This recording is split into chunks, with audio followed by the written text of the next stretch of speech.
Esiet sveicināti NRA sarunās, ar jums kopā Ivo Kiršblats. Šodien runāsim par tik svarīgu tēmu valstī kā aizsardzība, kā drošība, vispār par to, kas notiek apkārt mūsdienu pasaulē šajā un pēdējā laikā.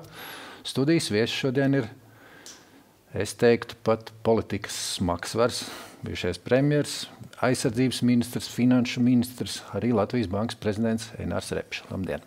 Labdien! Pirms ķerties klāt tik smagām tēmām kā valsts aizsardzībai un drošībai, dažas dienas atpakaļ lasīju par Kannu kinofestivālu. Un arī jūsu vārds tur tiek pieminēts ar un ah. Aktieru gaitas jums, ja es pareizi saprotu, tās jau nemaz nav pirmās. Arī seriāls pirms tam bija. Tas jau būs trešais darbs, kurā es piedalos. Nu, un kā tas ir kopumā uz visu to skatoties, kā politiķim, tomēr rūdītam? Ļoti interesanti. Un ja te kaut kādas paralēlas ar politisko teātri var vilkt, tad treniņš jau ir bijis dzīvē šāds un tāds. Tā kā, daži jau saka, ka visu dzīvu viens liels teātris. Es arī daļēji tam gribētu piekrist, tomēr politika un kaut kāds arī jau nosacīts teātris. Bet, labi, tātad īstenībā abas ir radošas aktivitātes. Gan politika, gan filmu industrija, gan arī dzīve kā tāda. Ja? Un vispār, man ļoti aizrauja radošās profesijas, tieši radošās profesijas. Un tāpēc šī pieredze, piedaloties 3 dažādos kinoprojektos, ir bijusi vienkārši fantastiska. Jūtaties kā zivs ūdenī? To jau lai skatītājs vērtē. Jā, okay. Es jums vēlu veiksmi, tomēr Kannas jau tas jau izklausās jau nopietni. Tas jau nav tāpat te sētā kaut kur uzfilmēt kaut ko un parādīt. Tas jau vairāk brāļu ābeļu nopelns. Jā. Tiešām tāds ļoti interesants un inovatīvs kinoprojekts. Tādā interesantā tehnikā veidots. Tā ka redzēsim, kas tur gala rezultātā būs sanācis. Jāsanāk, kur gan savādāk. Bet labi, pie šīs dienas tēmas, pie valsts drošības aizsardzības, jums kā cilvēkam, kurš ir bijis valsts amatos dažādos, kā jūs vispārējo to situāciju vērtētu tagad?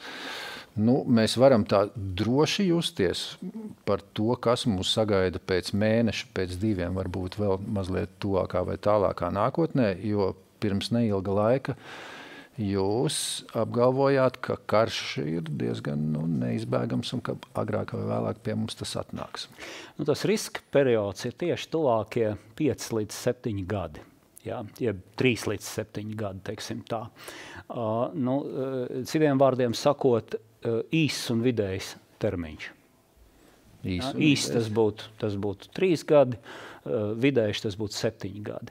Un tas ir tieši tas laika posms, par kuru arī daudz nopietni rietumu valsts vīri un kompetenti analītiķi runā.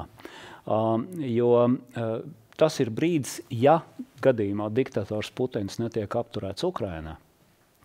Tādā gadījumā tieši īstais laiks, lai viņš varētu sadziedēt savus brūces, atjaunot militāro spēku kapacitāti, saražot pietiekami daudz jaunas munīcijas un bruņojumu un turpināt savas avantūras jau Eiropas virzienā. Un ja viņš netiek apturēts Ukrainā. Piedāvām par to, ka šie draudi ir reāli, runā faktiski visi apkārt. Zviedri runā, Somi runā, vācieši runā. Tātad amerikāņi runā, gan prezidents, gan ārlietu ministrs, gan viens no prezidenta kandidātiem. Es šeit domāju Nikki Haley, kas vienu brīdi cīnījās par republikāņu prezidenta amata nomināciju. Un viņi visi vienā balsī saka, ka faktiski, ja pat labāk agresīvajiem Krievijas nolūkiem netiek pielikts punkts tagad un tūlīt, tad viņiem faktiski nav cita tālāk scenārija kā vien savu militāro ekspansiju turpināt. Ja? Līdz ar to, protams, mums šobrīd, lai arī mēs esam nenoliedzami drošākā situācijā nekā Ukraina, ja? Bet tomēr, un esam kaut ko jau darījuši savas aizsardzības labā, te es varu runāt gan par mūsu bruņotajiem spēkiem, kas, lai arī varbūt nav pārāk lielā skaitā, salīdzinot, piemēram, ar Krieviju, bet ir guvuši pieredzi piedaloties dažādās starptautiskās misijās. Tur cita starpā ļoti labi novērtēti, jā, tieši latviešu karavīri. Paldies viņiem. Mums ir arī zemesardze, kas tieši pēdējos gados varbūt ir guvusi otro elpu. Ja? Faktiski tātad savā laikā, kad ministrs Pabriks stājās amatā, aizsardzības ministra amatā, vienu brīdi bija tāda kā skepse. Kas tagad būs zemesardze un vai tiks. Bet nē, izrādījās, ka tiešām tiek ļoti nopietni domāts par jaunu, modernu apbruņojumu iegādi zemesardzei, ka tiek apgādāti zemesargi. Apmācības arī tika stiprinātas un veicinātas. Tā ka tur ir daudz, kas izdarīts. Un paldies visiem tiem latviešiem, kas ir iestājušies un strādā zemesardzei. Un regulāri dodas uz apmācībām. Bet tik un tā, es domāju, ka šobrīd gulēt uz lauriem nevaram. Ja? Un mums šobrīd ļoti nopietni jādomā par jauno drošības situāciju un kā aizsargāt sevi rīt. Mēs, piemēram, nevaram robežu kārtībā savest jau cik gadus, kur jūsuprāt ir tā problēma. Padomājiet, drāšu žogu nevaram uzbūvēt uz robežas. Ja? Tas ir smieklīgi vienkārši. Ja? Un piedāvām, neizdarību, kaut kur korupcija, kaut kur arī muļķību, kas visu traucē. Muļķība, birokrātija. Ja? Mēs savā laikā cīnoties, acīm redzot, pret tādu parādību kā korupcija, esam ieviesuši birokrātiskas normas un regulācijas, kas savukārt tagad traucē pretējā virzienā. Ja? Tur tātad mazākās cenas princips un katrs konkurents, kurš ir zaudējis konkursu, var apstrīdēt konkursu rezultātus. Ja? Un tālāk arī varbūt nevienmēr tās valsts intereses tiek stādītas pirmajā vietā, kad domā par kaut kā būvēšanu. Ja? Netiek domāts par kvalitāti, bet tiek domāts vairāk par to, kā nopelnīt. Tāpēc mums arī bedres uz ceļiem veidojās jaunas īsu mirkli pēc remonta. Ja? Jo kvalitāte nav kā galvenais kritērijs, un tas nav kā galvenais uzstādījums. Ja? Un jāņem nopietni šie signāli, ja, ka patiešām, ja mēs tā turpināsim, tad mēs ne tikai to drāšu žogu nepaspēsim uzbūvēt. Ja. Protams, es zinu, ka ir cilvēki, kas strādā un nopietni strādā un domā un gatavojās. Ja. Un aizsardzības jomā tas, ko viņi dara, protams, ir slepens. Tam ir jābūt slepenam. Ja, teiksim, pretiniekam nevajag zināt, ko mēs tieši plānojam un ko mēs tieši gatavojam. Bet no otras puses, aiz šīs slepenības plīvuru gribētos būt ļoti pārliecinātam par to, ka darbs tiešām tiek darīts. Ja? Mums pagaidām izskatās, ka aiz slepenības plīvuru netiek tieši tas darīts, jo mēs salīdzinām, piemēram, to, kā poļi strādā uz savas robežas ar Baltkrieviju, Krieviju, un ko dara tie paši lietuvieši. Ja? Viņiem kaut vai bildēs vizuāli redz, kā tie darbi iet uz priekšu, un viņi tos kilometrus pēc kilometram būvē to žogu un dara. Mēs esam iestiguši tiesvedībās, nezinu, ko mēs tur vēl daram un kā mums neiet uz priekšu, tā neiet uz priekšu. Lūk, te jums arī atbilde. Ja? Un acīm redzot, tā turpināt šobrīd nedrīkst, tas jau kļūst bīstami. Un šobrīd visiem, kam ir teikšana, pamatā tāda saimā pārstāvētiem politiskiem spēkiem un valdībā pārstāvētiem politiskiem spēkiem, arī ietekmīgiem cilvēkiem Latvijas rajonos un uz vietām, ir nepārtraukti jājautā pašiem sev un arī tātad pārējiem dienestiem par to, vai viss ir izdarīts un kas vēl būtu jādara. Un kā var dažādas valstis ļoti dažādi attiekties pret savu aizsardzību. To mēs redzam kaut vai uz Izraēlas un Ukrainas piemēru šobrīd. Ja? Dažas dienas atpakaļ, sestdien, ASV apstiprināja ilgi kavēto Putina aģentu kavēto likuma projektu par palīdzību. Likuma projekts bija par palīdzību vienā paketē gan Izraēlai, gan Taivānai, gan Ukrainai. Tad arī Izraēla nesaņēma pēdējo pusgadu pietiekam palīdzību. Ja? Paskatīsimies, kādas sekas tas atstāja vienā un otrā gadījumā. Izraēlas gadījumā praktiski nekādas. Ja? Viņi jau pēdējos 16 gadus bija ļoti nopietni gatavojušies savai aizsardzībai, tā skaitā ļoti nopietni pretgaisa aizsardzībai. Ja? Jā, vairogs viss. Jā, viss, ko īstenībā viņi pat būtu varējuši eksportēt ļoti sekmīgi uz citām zemēm. Ja? Un pēdējais masīvais uzbrukums no Irānas puses Izraēlai faktiski izgāzās. Tur mazliet palīdzēja arī amerikāņu, angļu un koalīcija. Ja? Bet ir spēkā tas teiciens, palīdzi sev pats, un tad arī Dievs tev palīdzēs. Ja? Palīdzi sev pats, un tad arī citi tev cienīs un palīdzēs. Tātad Izraēlas gadījumā šis palīdzības trūkums no ārienes atstāja faktiski nebūtisku nozīmi. Ja? Ukrainas gadījumā viņš kļuva gandrīz katastrofāls. Jā, es, piemēram, sociālos skatījos, tur iziet ārā cilvēki skatās kā uz salūtu, uz to, kā darbojas viņa pretraķešu tā aizsardzības visas sistēmas. Vai kādas smukas lampiņas netur uz ielām īsti panika nekā, izņemot, protams, to, ka gaudotās drošības sirēnas un viss kaut kas tam līdzīgs, bet pašos tajos cilvēkos tādu būtisku paniku nemaz nejūt, jo viņi ir pārliecināti par valsts spējām aizstāvēt savus iedzīvotājus. Pie mums tagad pēdējais, kas man likās, kas galīgi ir atžgārni un principā nekas netiek darīts, tā dēvētā drona koalīcija. Mēs izsludinājām paši, ka tik būs un mēs iesim visiem palīgā. Beigās ir tā, ka aizsardzības ministrs pasaka, kaut kas tur būs, kaut kad būs, varbūt nebūs. Mums nav vispār nekādas noteiktības. Jūsuprāt, tā ir politiska problēma vai tā ir atsevišķa kaut kāda politiķu personāla problēma? Acīm redzam, te ir kaut kāda sistēmiska problēma. Kaut kas nestrādā kopumā. Ja? Un es negribu nevienu personiski vainot un kritizēt, bet tas, ka rezultāts tomēr varēja būt labāks, tas ir diezgan acīm redzams. Par tiem pašiem droniem runājot. Ja? Tad latvieši spēja saražot dronus. Spēja viņus izstrādāt, saražot, pārdot. Manuprāt, šobrīd valdībai un valstī kopumā vajadzētu maksimāli palīdzēt šai tieši industrijai, aizsardzības industrijai, dot pasūtījumus, rīkot kaut kādus konkursus, tā kā amerikāņi rīkotos darba izaicinājumus, konkursus. Tāpatās mēs varētu šobrīd maksimāli arī no valsts puses atbalstīt, lai mums ir jauna, moderna, arī tā skaitā militāru dronu ražošana Latvijā. Un šobrīd arī pasaulē ir īstais brīdis, kad šādai produkcijai būtu lielisks noiets pasaules tirgu. Gan konflikta zonās, gan varbūt aizsardzības stiprināšanai. Tam būtu noiets, tam būtu milzīgs rezultāts. Atkal, savā laikā ministrs Pabriks ļoti sekmīgi sāka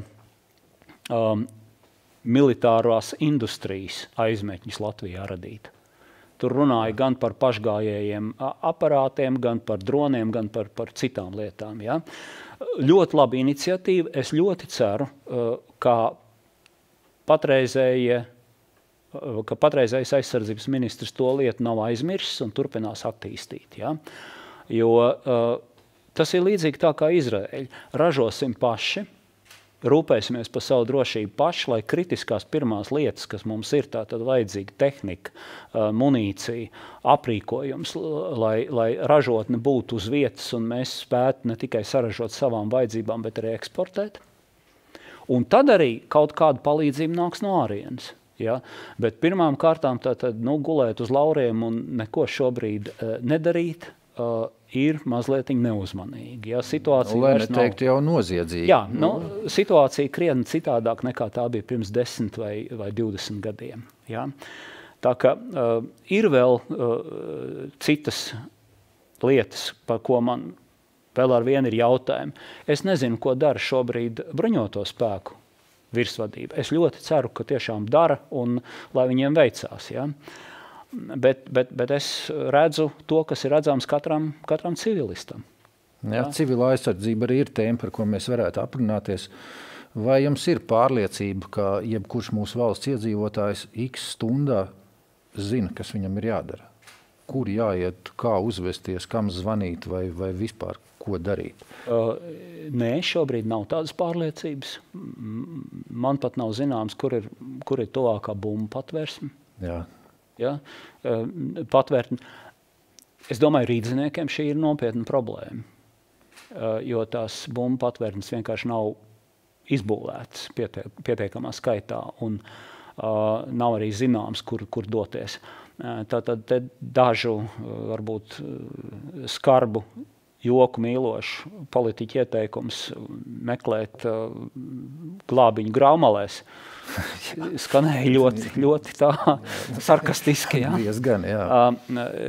Un šīs ir tās lietas, kas būtu nopietni darāms. Es nejūtu šobrīd tādu lielu apņemšanos spriedzi, nejūtu, ka būtu pasūtījums mūsu būvniekiem, paklauvot, tagad būs valsts nauda, būs izdalīta, ja mums vajag steidzām aizsardzības būvus, mums vajag steidzām patvērtnes. Ja? Mobilizējieties. Tāpatās arī es nejūtu nopietnu pavērsienu tiešām tādas aizsardzības gara stiprināšanā sabiedrībā. Atkal, mēs varam salīdzināt, kā pret šīm lietām izturs Dānija, Polija, Somija, Šveice. Dānija arī nesen runā ne tikai par obligātā militārā dienesta atjaunošanu, bet par to, ka arī meitenēm būs jāiziet militārā dienesta apmācība. Ja? Jau sākot no skolas vecuma? Pilngadības sasniegšanas, jā, tur atbilstoši. Un pareizākā pieeja mūsdienās ir, ka tam nav jābūt traumatiskam pasākumam vai pieredzēji, tam nav jābūt 2 gadu, tam nav jābūt pat vesela 1 gada garumā. Ja? Bet tam ir jābūt lai tik tiešām jauniem cilvēkiem dotu elementārās zināšanas aizsardzības jomā un arī elementāru fizisko sagatavotību pastiprinātu, papildinātu. Ja? Tā kā, piemēram, tādā zemē kā Šveice, kur vispār 200 gadu nav bijis karš. Pēdējais karš Šveicē vispār bija pašiem ar sevi. Ja? Tad, ja nebūtu bijis pilsoņu karš, tad viņiem tiešām nebūtu bijis militāru konfliktu 200 gadu un ilgāk jau šobrīd. Ja? Dzīvo viņi kalnos un Eiropas vidienē. It kā tad pilnīgi droša teritorija. Neutralitātes pieredze ne ar vienu īpaši. Un tik un tā. Tātad nav iedomājams Šveices vīrietis, kurš nebūtu dienējis armijā. Ja nav dienējis, tam ir kaut kādi ļoti nopietni medicīniski iemesli. Ja? Tas ir kauns nedienēt tur. Ja? Tu var diskvalificēts tikt jebkurā darba intervijā, ja izrādās, ka tu esi kaut kādā veidā izvairījies no militārā dienesta. Piedevām tas militārais dienests, tur ir pamatapmācība, un pēc tam tiek ik pa brīdim iesaukt rezervisti uz atsvaidzināšanu, zināšanu, iemoņu atsvaidzināšanu, regulāri. Ja? Katram pamatapmācību izgājušam mājās ir ļoti nopietnas strelnieku ierocis, automāts, munīcija, uzkabi, viņš zina, kur viņam kurā brīdī ir jāierodas gadījumā, ja sākas kaut kāds konflikts. Ja? Tad Šveices valdība maksimāli cenšas ieinteresēt civilpersonas, iegādāties ieročus. Tur tātad uzrādot pavisam nelielu formalitāti, kaut kādu dokumentu var iegādāties, ja tu esi Šveices pilsonis. Ja? Iegādāties ieroci veikalā, un tas kaut kādā veidā tiek vēl piereģistrēts. Tas, kam tu viņu atdod tālāk vai pārdod tālāk, tas vairs vispār netiek piereģistrēts un uzskaitīts. Ja? Tātad, lai tauta būtu tomēr potenciālā konflikta gadījumā apbruņot, un pie kam ne tikai ar kaut kādām plaukšķinēm un pistolēm, bet arī ar nopietnākiem ieročiem. Ja? Tas tiek veicināts. Ja? Ziniet, mēs te kaut kādā, patiešām nezinu, kā to nosaukt politikā, esam stipri atpalikuši. Ja? Padomājiet tikai, zemessargiem mums nav tiesības ieiet ieroču veikalā un iegādāties ieroci, tikai tāpēc, ka viņš ir zemessargs. Piemēram, lai iegādātos karabīnus ar labu optisko tēmekli, kas ir ļoti nepieciešams snaiperim, ja? Un arī medniekam. Ja? Bet zemessargi iziet medību kursus un kļūst par medniekiem. Es pats esmu, kad es aktīvi gāju uz zemesardzes nodarbībām pirms vairākiem gadiem, es pats esmu izgājis medību kursus. Ja? Lai gan par medībām man nav nekāda interese, es netaisos iet uz mežu un šaut zvērus. Ja? Tas nav manā dienas kārtībā. Bet es izgāju medību kursus, tikai ar vienu domu, lai es kā zemesargs varētu iegādāties arī par saviem līdzekļiem labu ieroci snaiperu apmācībām. Ja? Ja mēs sākam no skolas vecuma, piemēram, manā laikā skolā vēl bija civilā apmācība. Mums bija gāzmaskas, mums bija šaušanas, mums nekas tam līdzīgs jau pašlaik nenotiek. Man liekas, ka pašreizējie vidusskolēni, tur 10., 11., 12. klase, arī viņiem nav īstas skaidrības, kas vispār ir jādara X stundā vai kaut kādas agresijas. Jā, to elementāro zināšanu trūkst arī kaut kāda izdales materiāla. Savā laikā es gan mēģināju par to runāt arī ar aizsardzības ministru. Diezgan nesen par to, ka mums vajadzētu drukātā formā kaut kādas tiešām tādas tā kā rokas grāmatas. Ja. Savā laikā bija kareivi rokas grāmata, ja, un tā tālāk. Ja. Es domāju, jauni cilvēki kaut vai tādu grāmatu ar interesi lasīt, ja, kāda bija kādreiz Latvijas laika karavīru rokas grāmata. Tur ir visiem dzīves gadījumiem, tā skaitā, kā izdzīvot gadījumā, ja tu esi nomaldījies mežā, ja, vai tev ir kaut kāda nestandarta situācija. Lūk, šādu materiālu trūkst, un patiešām pat labāk tā informētība sabiedrībā, kā arī praktiskā sagatavotība, runājot par dažādām būvēm un patvērtnēm, ir maza. Bet atgriežoties pie zemesardzes tēmas, jā, es zinu, ir pēdējos gados, ka atsevišķiem zemesargiem tiešām ir arī mājās seifs un ieroči, un tas ir ļoti labi, ja. Ir ļoti labi, ka viss netiek glabāts bataljonu dislokācijas vietās, kur viņus var viegli aizslēgt, neutralizēt, ja, un tā tālāk.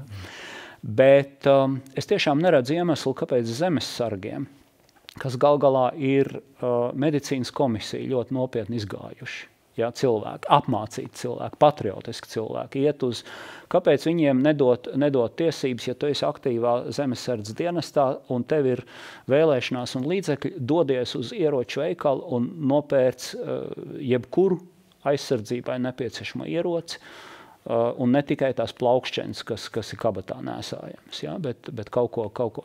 Lūk, tad, kad mēs pieņemsim likumu par aizsardzību, par ieročiem, kas atbildīs modernām prasībām, ja, tad es sapratīšu, ka jā, tik tiešām valdība ir situāciju sapratusi, ņēmusi nopietni un dara visu iespējamo, lai sagatavotos aizsardzībai. Un jo vairāk mēs būsim sagatavoti aizsardzībai, jo drošāk jutīsimies un mazāk varbūtība būs, ka mums kāds uzbruks. Ja? Tā, ka tas, ja tur kāds uztraucās, ka varbūt zemesargs, kuram mājās būs šo šauteni, vai notiks kādu nelaimes gadījumu, vai kādu dzīvnieku kaut kur nošaus. Ziniet, ja ienāks šeit Krievu pasauli, kā mēs to pat labāk redzam Ukrainā un kā mūsu senči to atcerās no 2. pasaules kara gadiem. Ja? Tad šeit atsevišķi nelaimes gadījumi šķitīs kā tālas, skaistas rožu ziedlapiņas, salīdzinot tām izvarošanām, slepkavošanām un briesmām, kas notiks. Ja? Tad, lai to novērstu, ja? Tautai ir jābūt gatavai, sagatavotai, apmācītai, bruņotai. Ja? Vai tā mūsu cilvēki stulbāk par šveiciešiem? Vai tad mēs varam saviem cilvēkiem uzticēties mazāk nekā šveiciešiem? Ja? Labi, mums te var runāt par tā vai citādi 5. kolonu un tā zemesargiem. Ja? Lai viņiem ir tā iespēja, lai viņi netiek pazemot tik tālu, ka viņiem ir bez mazā jākļūst par medniekiem tikai tāpēc, lai varētu šauteni nopirkt. Ja? Jā. Droni. dronu koalīciju, dronu ražošanu. Tad, kad Latvijā patiešām poligonos ļoti nopietni testēs dažādi privāti ražotāji, jaunus, modernus dronus ar FPV funkciju, first person vision vai citām, tātad vieglos dronus, smagos dronus, izlūkošanas uzbrukuma dronus. Ja. Tā kā Latvijā vismaz virs poligoniem debesis burtiski dūks no izmēģinājumiem, un Latvija ražos un eksportēs, tad es sapratīšu, jā, arī šim modernajam militārā konflikta variantam mēs esam gatavi, ja? Vai vismaz gatavojamies. Ja? Nu, tā kā mans aicinājums ir tiešām paldies visiem, kas dara. Es negribu teikt, ka neviens neko dara, ja? Bet tā tad darīt vēl vairāk un darīt arī tiem, kas līdz šim ir stāvējuši varbūt malā. Mēs pieskārāmies jau tādai tēmai, kā militārais dienests. Jūs stāstījāt par Šveici. Nu, man bija iespēja pirms laika piedalīties diskusijā par obligāto iesaukumu šeit. Un, tur cilvēki, kuri ir uzņemšanas komisijās, viņi reāli saka, ka vienkārši apbrīnojami, cik zems fiziskās sagatavotības līmenis ir cilvēkiem, kur pieskās obligātajām militārajām dienestam. Nerunājot par jauniešiem, kurus nevar palaist mežā ar mugursomu uz dažām stundām, ka viņi jau tur pīkst un čīkst, nerunājot par kaut kādām muguras sāpēm, ceļiem un kaut ko tam līdzīgi. Un tajā pašā diskusijā arī mēs nonācām pie secinājumu, ka praktiski mums nav civilās aizsardzības plāna kā tāda. Ja viņš kādreiz bija, tad līdz ar reģionālo reformu, kur viss tika pārtaisīts. Viss mums tas ir kaut kur tik aizpeldējis un tik nenoteikts un tik neskaidrs, ka bail pat iedomāties par, un nedod Dievs, atnāks tā X stunda. Ka mēs netiksim galā paši cilvēki, kā jau jūs teicāt, arī nav tās patversmes nekur nekā. Mums vispār ir tāds civilās aizsardzības plāns. Nu, es viņu personīgi pat paskatījos. Mēs tur kaut ko izstrādājam, kaut ko izstrādā bruņotie spēki, kaut kas armijai, kaut kas ir, bet pa lielam man liekas, ka mums skaidras rīcības plāns X stundai vispār valstī nav. Vai tā varētu būt? Vai es vienkārši nezinu kaut ko? Katrā ziņā no tādiem plāniem, kurus neviens nezina, un kuri guļ kaut kur plauktā, un kurus nav iespējams izlasīt, pat ja tu ļoti nopietni ķeries pie šī darba. Ja? Nu, tādi plāni mums nav vajadzīgi. Ja? Mums ir vajadzīgi reāli, strādājoši, cilvēkiem zinām plāni. Un tādi, kurus pat gadījumā, ja tev kompjuters nojūk, kas nav izslēgts tur elektromagnētiskā impulsu uzbrukuma gadījumā, ja, ka viss tā tad elektronika vienkārši uz brīdi tiek izsist no ierindas. Kad tu paņem tomēr savu plānu no plaukta, un tur viņš ir. Un miera laikā viņš ir pārdomāts. Dažādi scenāriji ir izdomāti līdz detaļām. Tev ir tātad krīzes brīdī, tad, kad vairs nebūs laika domāt un nebūs vairs miera, būs stress, ja, tev vairs tad nav jāizgudro velosipēds. Tu paņem vai nu tātad šeit tev ir plāns plūdu gadījumam, šeit tev ir plāns tātad elektromagnētiskā impulsu uzbrukuma gadījumam, šeit tev ir plāns tātad militārā iebrukuma gadījumam, jebkuram dzīves gadījumam, ko var iedomāties. Ja? Ir reāls plāns, kur tu vari, 1, 2, 3 skaidrs, ja? Es rīkojos. Ja? Un tad atbilstoši šim plānam var arī pirms tam sagatavoties. Ja? Nu, pat labāk piedevām, ko noteikti vajadzētu darīt. Un es esmu pārliecināts, ka to arī varbūt dara. Proti ļoti nopietni studēt Ukrainas pieredzi. Tieši konflikta atvairīšanā, ja, kas ir strādājis, kas nav strādājis, kā būtu pareizi reaģēt, kā būtu pareizi bijis pirms tam sagatavoties. Ja. Pie kam tiešām cepuri nost varonīgai Ukraiņu tautai un Ukraiņu bruņoto spēku priekšā. Ja? Tad patiešām viņi šobrīd sargā mūs, viņi sargā civilizēto rietumu pasauli, viņi savu darbu ir izdarījuši un izdarījis. Ja? Kas ir varbūt mazāk tādā cildināmā līmenī, ir atsevišķas oficiālās Ukrainas valdības amatpersonas un Ukrainā visiem zināmā, diemžēl, arī valdošā korupcija. Vadības līmenī. Ja? Kas tikai vēlreiz pierāda, cik ļoti korupcija kā tāda ir postoša Ja, jebkura attīstība, jebkura normāla valsts pārvalde saēdoša. Nu, un nevelti tātad brīdī pirms reālā pēdējā lielā Krievu uzbrukuma, viņiem visas pasaules lielākie, nopietnākie izlūkdienesti ziņoja par to, pat skaļi bļāva, ja ne tikai ziņoja par diplomātiskiem kanāliem, bet pēdējos mēnešos jau pilnīgi skaļi bļāva, pat apdraudot savus, varbūt, informācijas avotus, ja, ka būs tūlīt uzbrukums, karaspēks koncentrējas pie robežām, būs. Nē, ziniet, nebūs. Es tur piezvanīju savam čomam vai darba devējam uz Maskavu, man teica, ka viss būs kārtībā. Ja neko, jā. Jā, neko, viņi tur tāpatās, jā. Tad liecieties mierā, nebiedējiet mūsu investorus, jā. Nu, kad es līdzīgi toņkārtu dzirdu no atsevišķām mūsu amatpersonām, proti, nebiedējiet tautu, jā. Mēs zinām, ko mēs darām, visi kārtībā, jā. Nu, tad man mazliet tā jocīgi. Par tām investīcijām jūs pieminējāt labi. Piemēram, arī tagad, ja paskatās apkārt Rīgā un vispār Latvijā uz investīcijām, piemēram, uz būvniecību, mums taču būvē visās malās un ceļ gan saules parkus, gan mājas, gan dzīvojamos kompleksus, ko tik nebūvē. Kāpēc, lai investori nāktu pie mums kaut ko tam līdzīgi darīt, ja ar domu, ka te būs kaut kāda karš? Nu, tas īsti tā. Investori arī gan jau, ka pēta, kur ieguldīt naudu, un ja viņi Latvijā pašlaik iegulda, tad īsti man kā parastam, piemēram, cilvēkam, kurš neburās un nesako līdz tur, teiksim, papīriem, kaut kādiem valstiskiem lēmumiem, liekas, kāds karš ir, kā mēs te ceļam. Turklāt Rīgā, piemēram, lielākā daļa būvniecības ir praktiski jau Krievu nauda. Nosacīt Krievu uzņēmēji sankcionēts vai nesankcionēts personas atrod veidus, kā ieguldīt nekustamajos īpašumos, piemēram, šeit Latvijā. Tas jau citu starpā paradoxāli, bet nebūtu tas sliktākais. Ja? Tad vismaz viņiem negribēsies pašiem savus investīcijas sagraut ar bumbošanas palīdzību. Ja? Tā ka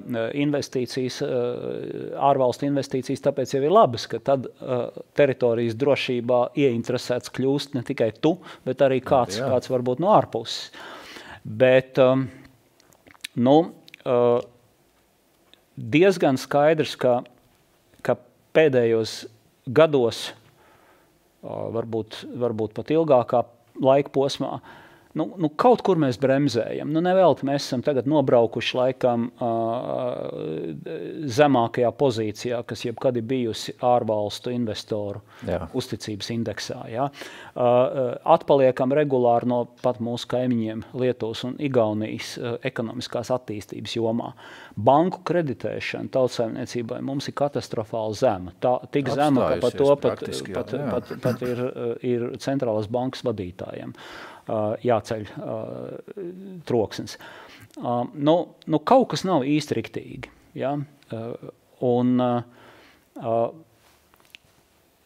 lietas, ko mēs īstenībā zinām, kā vajadzētu darīt, arī mēs nedarām. Mēs izliekamies, ka viss ir kārtībā, vai arī, ka mēs nesaprotam, par ko ir runa. Kaut vai, piemēram, mūsu veselības aprūpe. Ja? Tā jau cik gadiem. Jā, tur ir saglabājies tātad attīstīts sociālisms tautai un neps bagātajiem. Ja? Tad bagātie var saņemt par labu samaksu kvalitatīvu veselības aprūpi privātās klinikās. Ja?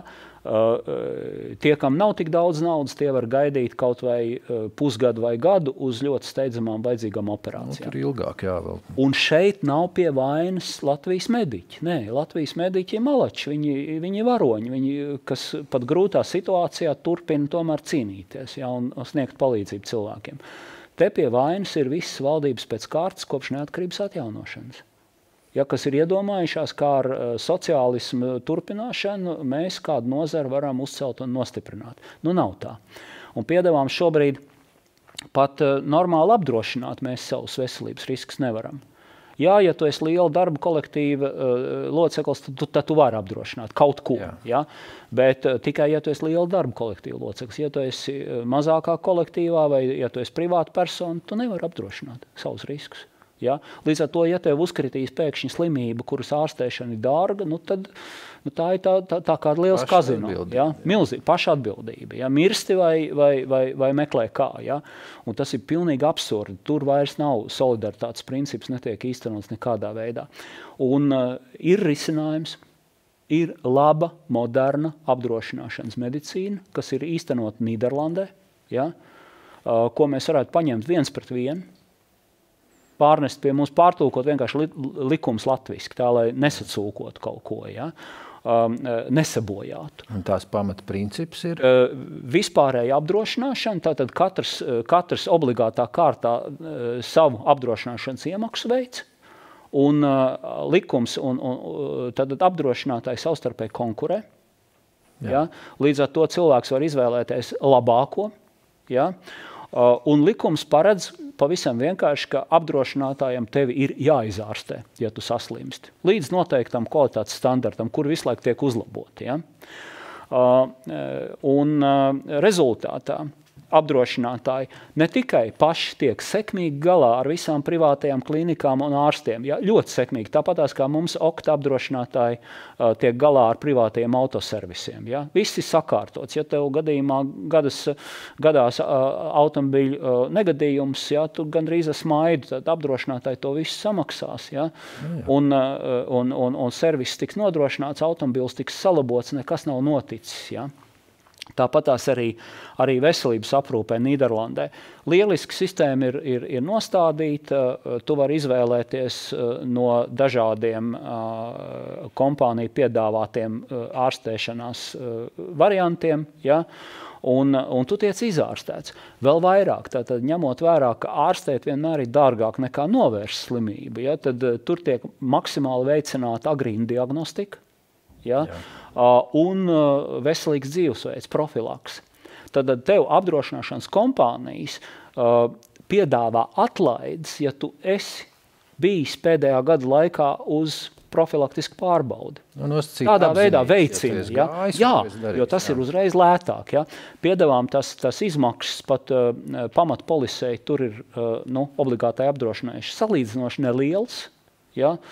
Nav tā, kā šeit idejas pretinieki biedēja ar milzīgām, dārgām izmaksām, ko tikai Nīderlandē. Tas ir muļķības pēdējās. Ja? Teikt, ka tikai Nīderlandē var īstenot modernus ekonomiskus izcinājumus, būtu tāpatās, kā mazajā Latvijā tu nevarētu tirgot pārtiku, ja? jo Latvija pārāk maz, ja? Pilnīgas muļķības. Piedāvām Latvijā to pamatu polisi varētu nopirkt vienkārši no valsts budžeta katram. Vispār veselības ministrijā budžets ir pār pa miljardu. Un tātad tiek lietas būtībā caurā sietā pie šīs sistēmas, tas ir izrādījies neefektīvs. Tieši tāpēc, kāpēc sociālisms ir izrādījies neefektīvs visā pasaulē. Ja? Tātad tieši valsts budžeta finansējums, tieši valsts budžeta naudas sadalīšana ar birokrātu rokām, pēc birokrātu noteiktām patvaļīgām cenām, bieži vien patvaļīgi samazinātām cenām. Ja? Tas nestrādās. Tur nav nekādas atgriezeniskās saites, nav nekādas kontrolas. Ja? Nīderlandē tas perfekti strādā. Ja? Un rezultātā, ja mēs pie mums ieviestu šo modeli, es saku, tad bāzes polises varētu visiem nopirkt valsts, par budžeta līdzekļiem, un pēc tam apdrošināšanas kompānijas varētu savā starpā sacensties par to, ka piedāvāt tur pluspolises, platīna polises, un katrs varētu sevi, savu ģimeni apdrošināt papildus, ja, izvēloties pats to kvalitātes līmeni, ko viņš gribētu. Ja, un tas atkal nebūtu pārmērīgi dārgi. Kāpēc pat labāk nevar apdrošināties? Tāpēc, ka pat labāk, ja nav tā lieta vispārēja un obligāta, tad notiks tā saucamā negatīvā atlase. Proti, tikko cilvēks saslims, viņš skries apdrošināties. Ja? Un tas nestrādā. To neviena apdrošināšana kompānija nevar pavilkt. Un tāpēc lielie darba kolektīvi var apdrošināties, ka tur ir visi apdrošināti, ja? Un līdz ar to izlīdzinās tas risks, tev visi nesaslims. Ja? Ja apdrošināšana ir obligāta visas valsts mērogā, tad risks ir maksimāli izlīdzinājies, ja? Un solidaritātes princips tiek 100% ievērots. Proti, viens cilvēks nesaslims vispār, cits cilvēks saslims ar ļoti dārgi ārstējumu diagnozi, viss tiks nosakts automātiski. Ja? Nu, bet mūsu, kā saka, gudrās galvas jau kuro dekādi pēc kārtas šo ideju vienkārši vai nu nesaprot, vai arī baidās pieņemt, baidoties no kaut kādiem lobbyiem, interešu grupām un tā tālāk. Ja? Nu, šādi piemēri, kas diemžēl parāda, ka mēs paši sev traucējam attīstību, ir vairāki. Ja? Tā ka laiks tam likt punktu un ķerties tomēr pie kaut kādiem mazliet modernākiem risinājumiem arī aizsardzības. Nu, pie šīs politiskās sadrumstotalības, es domāju, ka tas ir diezgan grūti. Jā, diemžēl, un te ir vēl viena nopietna lieta, ja, par ko mēs varētu runāt. Ja mums šāda politiskā sistēma ir strādājusi pēdējos 30 gadus, un bez no tādiem ļoti vērā ņemamiem izrāvieniem, ja? Jā. Nu, tad mēs nevaram teikt, ka visi politiķi slikti vai visas valdības pēc kārtas bijušas sliktas. Nē, acīm redzot, problēma ir kaut kur dziļāk, un te pati sistēma ir jāmaina. Un par ko es aicinātu padomāt, ir varbūt par vēlēšanu sistēmas maiņu. Mēs to jau arī gadiem runājam. Bet runājam, jā, bet neko nedaram. Bet pat labāk ir tā, ka proporcionālā sistēma katrai sīkai partijai, kurai ir kaut vai 5% atbalsts visas Latvijas teritorijā, viņai mandāts Saeimā. Atbildība nav nekāda, jo, piemēram, ja tu esi Rīgas vai Ikšķeles iedzīvotājs, tu nezini, kas ir tavs deputāts. Tas ir kaut kādi saraksti ievēlēti arī no Ikšķeles, ja, kaut kas, bet nav viens pārstāvis šai teritorijai. Ja? Un pie kā tad iet? Pie tā, pa ko es balsoju? Vai pie tā, kur saņēma vairākumu balsu šajā rajonā. Un tas ir saraksts, tas nav konkrēts cilvēks, tas ir saraksts. Līdz ar to ir sadrumstalots parlaments, nav tieši atbildība pret savu vēlētāju, ja? Un rezultātā tā sistēma nīkuļo. Varbūt ir cits risinājums, bet varētu gudras galvas sanākt kopā, tiešām kaut kādu nopietnu konstitucionālu tiesību juristi, speciālisti, politologi, ja? Un izdomāt, kas tad būtu darāms. Ja?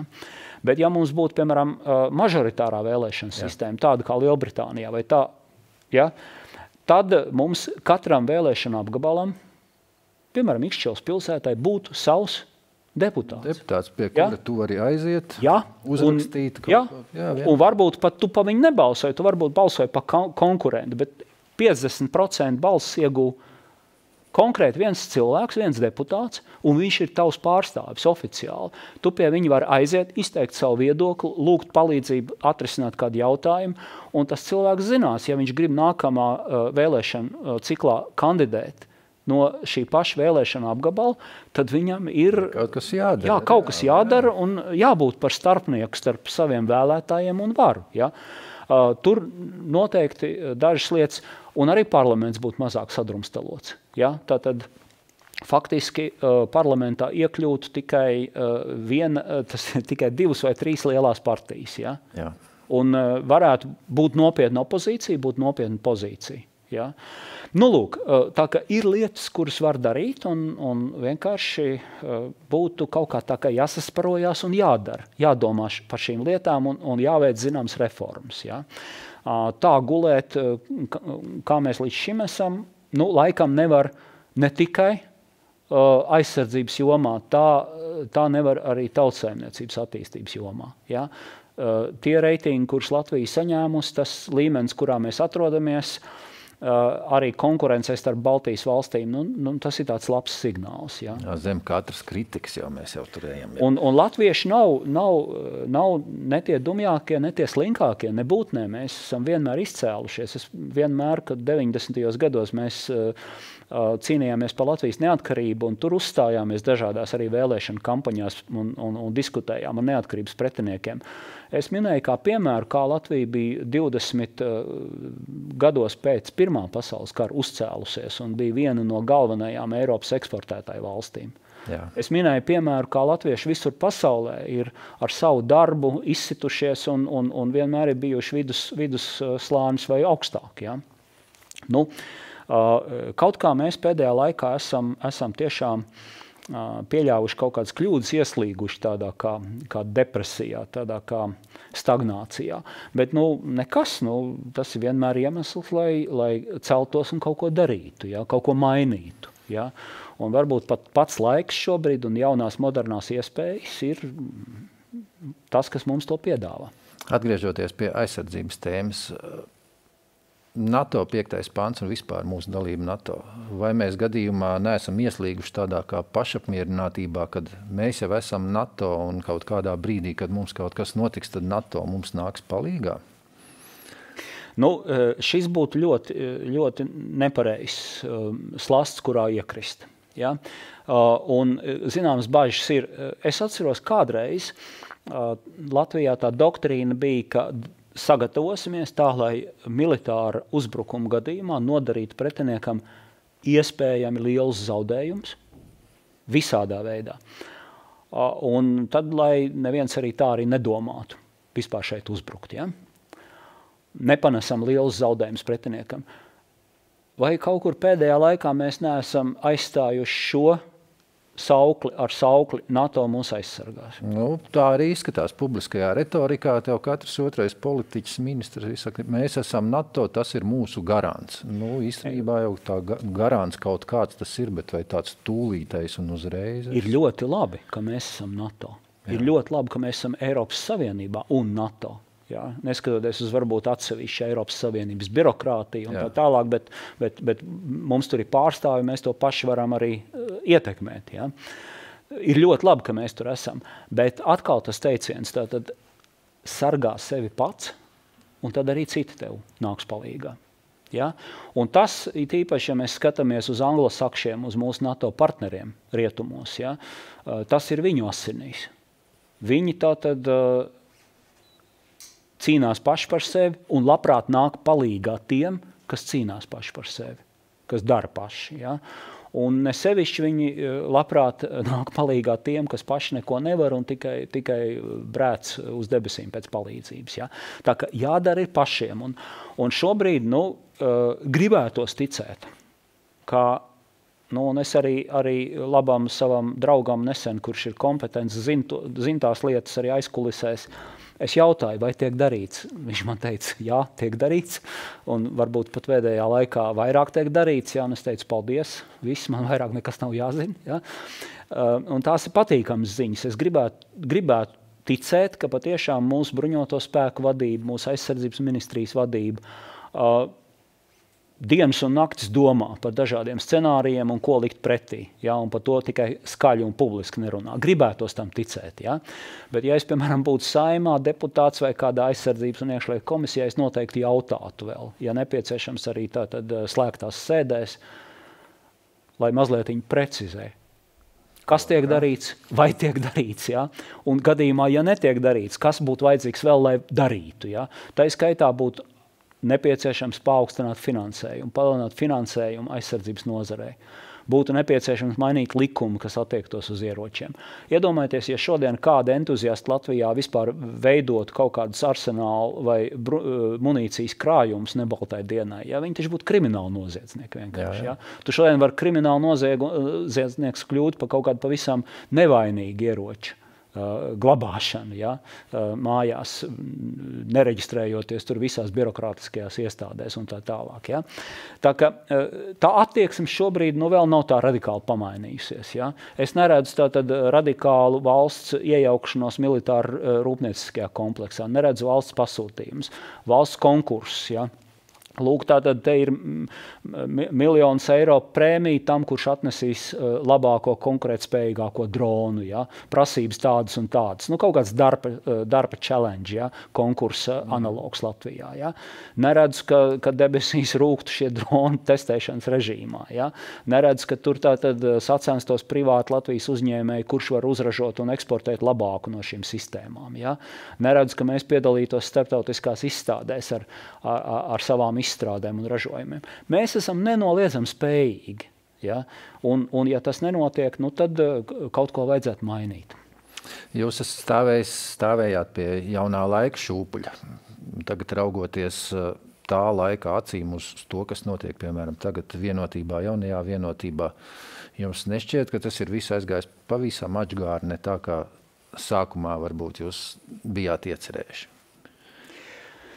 Laikam vietā teiciens, tādi esam. Acīm redzot, tādi esam. Ja? Nenoliedzami, tad dažas labas ziņas lasot, kļūst ļoti neomulīgi. Ja? Es gan negribu neko sliktu šobrīd teikt un kritizēt savus kolēģus, bērnus, mazbērnus, politiskos. Bet atkal vēl viena lieta, uz ko es ļoti gribētu Latvijā paļauties, uz to, ka mēs esam tiesiska valsts.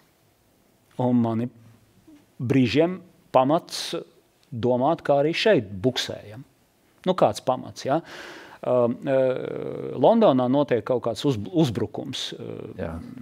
Tur tā skaitā rindēšana vai kāds terorismu uzbrukums, kur pat piedalās Krievu izlūkdienas, tad profesionāļi, ja? Tur politisko konkurentu indēšanā, piemēram, ja? Momentā, pāris nedēļu laikā noziegumi tiek atklāti, ir zināms faktiski vainīgo vārds. Ja vainīgie ir uz vietas, nav paspējuši izmukt, tad viņi tiek diezgan drīz notiesāti. Tad tur pēc kaut kādiem terorismu gadījumiem vai pēc kaut kādām nekārtībām pāris mēneši, un tie cilvēki jau vai nu ir attaisnoti vai sēž cietumā. Ja? Bet process ir noslēdzies. Mums, ziniet, atsevišķas slavenas lietas, velkas gadiem, 5 gadiem, pat ilgāk. Regulāri mēs tātad Krievu spiegus izlaižam uz brīvām kājām un viņi aizmūk. Regulāri tātad slepkavībā aizdomās turētos pazaudējam kaut kur, ļaujam izbraukt no valsts vai neaizturam, un viņi izrādās ir aizmukuši. Lietas iet ļoti ilgi. Tu kaut vai salīdzinoši vienkāršās lietās nevari sagaidīt. Tā nav tiesiskas valsts pazīme. Ja? Tiesiskā valstī vispirms izmeklēšanas iestādēm ātri un operatīvi ir jānoreaģē un jāpasaka, ir tur kādi, pret kuriem tiek izvirzītas apsūdzības vai nav, un pēc tam tieslietu sistēmā ir ātri un operatīvi jānostrādā, lai pateikt, vai nu ir nevainīgs un atbrīvojams un pretenzijas noņemams, jeb cilvēks ir sodīts. Ja? Tāda muļļāšanās, kā ir šodien pie mums, prasa pēc reformām, liek aizdomāties, tieši tā. Un reizēm pie mums pat lietu nepaspēja ierosināt tik ātri, kā Londonā, piemēram, notvert un notiesāt un ielikt cietumā jau ar notiesājošu spriedumu vainīgos. Ja? Tātad atkal, kāpēc es par to sāku runāt? Tāpēc, ka šobrīd ir izskanējuši pietiekami nopietni apvainojumi. Gadījumā, ja viņi izrādītos patiesi, tad tas būtu ļoti satraucoši un ļoti nepatīkami. Un, protams, viena puse saka vienu, otra puse saka otru. Un es gribētu tagad paļauties uz mūsu tiesību sargājušām iestādēm, ka ātri tiks skaidrībā. Kas tad ir īsti noticis, kam ir taisnība, tiek celtas vai netiek celtas apsūdzības, un ja tiek celtas apsūdzības, tad redzēt, ka viņas diezgan ātri tiek iztiesātas, un vai nu cilvēks tiek atzīts par vainīgu vai nē. Ja? Un es gribētu patiešām paļauties, ka mūsu tiesību sargājušā sistēma spēs ar šo tikt galā. Ja nē, tad vēl viens iemesls domāt par to, kur mēs kaut ko esam palaiduši šķērsām reformās. Un sarunas noslēgumā, vai Repšs kungs ir domājis vai apsvēris iespēju atgriezties politikā? Šobrīd nē, jo jāsaka, es arī neesmu sevišķi labs politiķis, jo tā kritiski izvērtēju. Ja? Kritika ir laba lieta. Es reizēm pārāk uzticos cilvēkiem, pārāk paļaujos. Ja? Ir dažādas problēmas manī. Ja? Tāpēc šodien es teiktu, ka varbūt labāk, lai jaunie nāk politikā. Ja? Bet es ļoti labprāt iesaistos valsts dzīvē un arī valsts pārvaldes ietekmēšanā, izsakot savu viedokli. Ja nepieciešams, dodot savus padomus. Ja? Es esmu gatavs, jūs aicinat, es nāku. Ja man aicinātu kāds no valdības saimnes vai prezidenta kancelējas apspriest kādu konkrētu jautājumu, es nāktu un visu savu pieredzi labprāt izmantotu, lai palīdzētu izdomāt risinājumu vai izēju no situācijas. Ja? Tā kā es arī vadu nelielu sabiedrisku organizāciju, kur ir griezusies pie sabiedrības ar priekšlikumu ieviest Nīderlandes parauga veselības aprūpu modernu, ar priekšlikumu tātad samazināt darba nodokļus. Tas ir absurdi, cik augstu mums ir darba spēka nodokļi Latvijā. Tā nedrīkst turpināties. Es par to runāju gadiem jau. Ja? Jā, tas kā paliek. Nulle uzmanības. Ja? Es esmu runājis arī par aizsardzības jautājumiem un par citiem. Ja? Tātad, ja kāds vēlētos par to diskutēt tālāk vai kaut ko darīt, ja? Tad esmu noteikti labprāt gatavs piedalīties. Ja? Bet tātad tiešā veidā politikā, lai nāk jauni spēki, lai nāk jaunie politiķi. Tagad jau it kā nāk, jūs uz viņiem skatieties, jums ir ticība, ka šie jaunie politiķi, visā jaunā paudze, kas mums tagad ir savēlēti, ka viņi kaut ko reāli var pavilkt pašreizējo valsts to situāciju kā tādu? Nē, valsts nepazudīs un tauta neiznīks. Un dažādām grūtiem periodiem esam gājuši cauri un galu galā izrādījušies sekmīgi. Ja? Tā ka gan jau, ka Latvija tiks pāri arī patreizējām problēmām. Ja? Gan jau, ka gan nāks moderna tehnoloģija, gan jauna cilvēka, gan moderna izglītība talkā. Ja? Bet ja kaut kas traucē, un ja mēs ar vienu gadu no gada, iedomājieties, kāda mums ir laime tomēr pašiem izvēlēt savu parlamentu, savu valdību. Ja? Krievijā tāda laime nav, Ķīnā tāda laime, Ziemeļkorejā tāda laime nav. Ja? Mums ir, tā ir mūsu valdība, mūsu parlaments. Ja? No mūsu pašu tautas nācis. Ja? Un ja arī tad mēs neesam mierā ar rezultātu, tad ir laiks patiešām padomāt, kāpēc. Ja? Un ko varētu mainīt, lai demokrātijas apstākļos jaunie, spējīgie, izglītotie cilvēki varētu darīt labāk. Paldies par sarunu. Veiksmi Kannās. Paldies. Gaidīsim varbūt, kad atgriešanos politikā. Paldies. Tās bija NRA sarunas. Vislabāk.